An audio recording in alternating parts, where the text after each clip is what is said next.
dispiace, ma in questo momento non mi sento proprio fare nessuna dichiarazione, dice Luca. Ha saputo la drammatica notizia dall'ambasciata e non ce la fa dire altro. Troppo dolore per Paola, la mamma di Gianluca Benedetti, il 44enne padovano, morto durante un'immersione alle Maldive. Benedetti, istruttore subacqueo e capobarca, aveva lasciato il posto fisso in banca alla BCC di Piove di Sacco per inseguire il suo grande sogno in mare.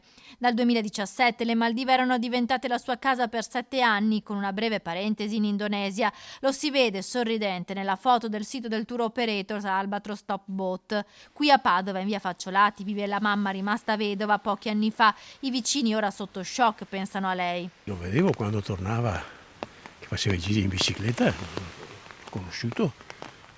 Mi spiace per sua madre, tanto.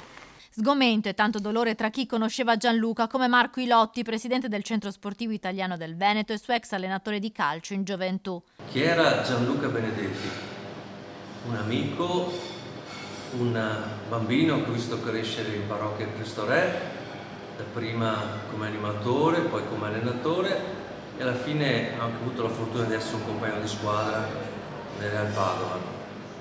Un ragazzo che ha scelto la passione della sua vita, lo sport, il calcio, il mare, la subacquea. Il pensiero va alla mamma Paola, rimasta sola, e il ricordo dell'animo altruista di Gianluca.